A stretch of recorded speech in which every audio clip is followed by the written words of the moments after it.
근데 이제 한 가지 그건 건 있어요. 제가 어쨌든 저는 20대 때 진짜 심플했어요. 그러니까 성경은 이렇게 아까 복음은 이런 거지. 네.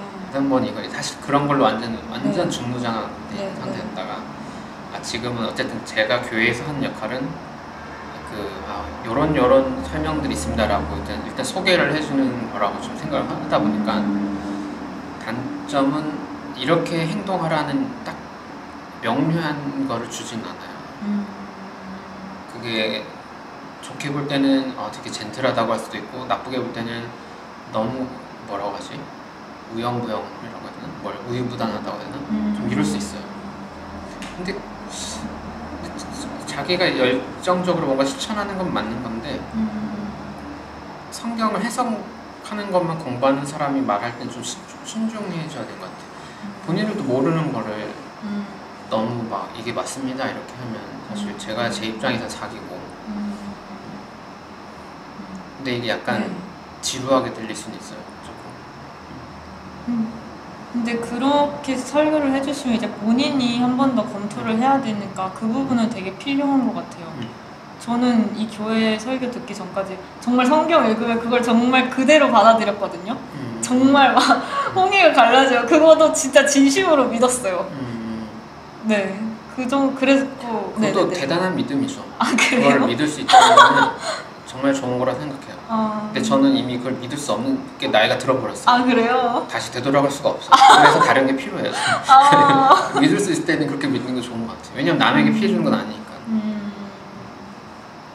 그러니까 예를 들어 결혼이라는 주제 아까 대학생들 그건 많다고 했잖아요. 네네. 성경적인 결혼은 뭘까? 라는 데서 저는 할 말은 사실 없어요.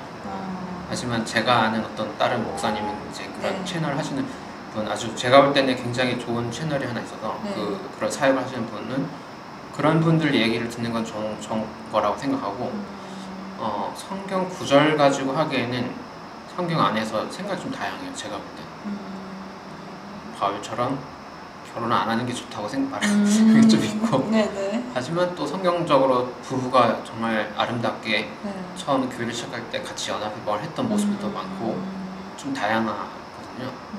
그러면 교회는 저처럼 결혼을 못했거나 아니면 어떤 신앙적인 이유로 결혼을 안 하거나 이런 사람들도 편하게 올 수 있어야 되는데 결혼을 안 하고 만약 20대는 괜찮아요. 근데 이제 30대가 됐을 때 30대 초반까지는 괜찮은 것 같아요. 30대 중반에 됐는데 어떤 일로 예를 들어 유학을 간다거나 갔다 왔다거나 다른 결혼 안 했어. 그럼 이제 뭐가 오냐면 우리 기독교 신앙은 결혼해서 자녀를 많이 낳고 이런 게 막 와요. 설교나 이런 거. 그 분들은 기독교가 약간 그런 거고 내가 기독교는 그렇게 해야 되나 이제 이런 압박인 거죠. 내가 볼 때 그런 건 좀 아닌 것 같아요. 다양한 라이프스타일이고 편하게 모여서 서로를 존중하고 결혼을 하신 분은 또 아름다운 결혼을 축하하고 또 같이 거기서 오는 기쁨을 좀 나눠주고 결혼 안 한 분도 같이 좀 얘기하고 혹은 이혼을 하신 분도 같이 모임을 할 수 있잖아요. 근데 이제 종교적으로 어떤 이혼을 하면 아주 큰일 날 것처럼 딱 해가지고 하면 못 와요 교회를. 그러니까 만약에 제가 지금 교회가 망했어 기독교회가 그럼 저는 이제 나이가 있고 결혼을 못한 미혼 남성이잖아요. 어떻게 교회 다니기 어려울 것 같아요 제 생각에. 그러면 너 지금까지 결혼도 안 하고 뭐였냐 약간 이렇게 될 것 같아가지고. 아니 그게 물론 우리 일상에 굉장히 중요한 거긴 한데 종교에서 그렇게 중요한 건가? 내가 이 종교에 투신하는데 결혼을 했느냐 안 했느냐 자녀가 있냐 없냐 이런 게 내 이 그룹에 들어가겠냐 안 들어가냐의 결정적인 그런 건가? 아니면 제가 볼 때는 그건 아닌 것 같은데 그냥 옵션인데. 그렇죠. 물론 결혼한 목사님들은 이럴 수 있어요. 네가 결혼 안 했으니까 그렇게 말해. 결혼을 해야 하나님의 사랑을 알 수 있다라든지 이렇게 얘기 막 하잖아요. 근데 이게 결혼한 목사님들이 나쁜 짓을 많이 하더라고요. 제가 보니까. 똑같아요. 결혼을 하시고 싶은 마음이 있는 거예요? 하고 싶은 마음이 중간보다는 조금 크죠. 그러니까 저는 이렇게 말해요. 저는 가난해지고 싶지도 않고 평범하게 살고 싶은데 강제적으로 가난해진 거고 결혼도 해서 그냥 노멀하게 살고 싶은데 결혼을 못한 거고 다 못한 거야. 제가 막 거룩하게 살고 그렇군요. 네, 못한 거예요. 아 그래요? 네, 네. 하지만 다른 재미가 있기 때문에 네. 재밌게 사는 거죠. 아. 막 그 성경 공부하는 게 아직 다행히 신학을 한 지 10년 됐는데 네. 아직까지 다행히 재미가 있어요. 아. 재미가 있고 물론 아직 설명할 때 좀 어려워. 제가 생각해도 좀 어려운 것 같아요. 근데 어쨌든 도움이 된다고 피드백을 해준 몇 명인들이 좀 생겨나잖아요. 그럼 뭐 이게 이런 방식으로 나는 하나님의 일을 하는 거구나라고 의미가 지어지는 것 같아요. 근데 이게 꼭 목사 일을 안 하는 사람들도 아마 이런 게 필요하지 않을까 하는 생각도 들어요. 내가 하나님의 일을 하고 있다는 건가에 자기만의 어떤 의미들이 있어야 되는 거. 네. 근데 이게 너무 결혼이나 이런 연애가 너무 이걸 해야만 내가 하나님의 뜻을 뭐 한다고 이렇게 너무 과잉돼서 할 필요는 없다고 생각하죠. 저도 연애와 결혼을 적극 추천해요.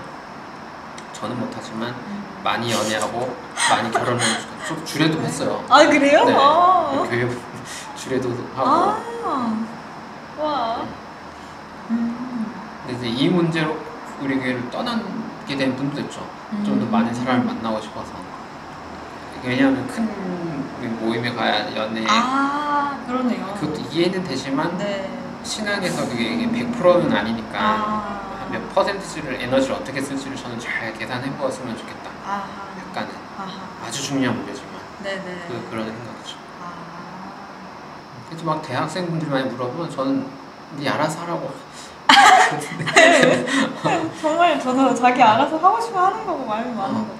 근데 그 연애를 안 하고 그걸 안 한다고 해서 그게 이상한 건 아니고 그렇게 안 하면서도 재밌는 게 있으면 그것도 대단한 거고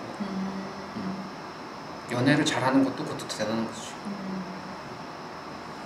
근데 유독 한국이 연애나 그런 거에 좀 과잉되어 있다고 들었어요. 외국인이 미국인인데 일본에서도 살아본 적 있고 한국에서도 지금 살고 있는데 깜짝 놀랐다는 거예요. 한국의 거리는 다 죄다 커플이 엄청 많다는 거예요. 왜 그런 거냐고 저한테 막 물어보더라고요. 근데 미국도 일본도 이렇게 막 그렇지 않다는 거예요.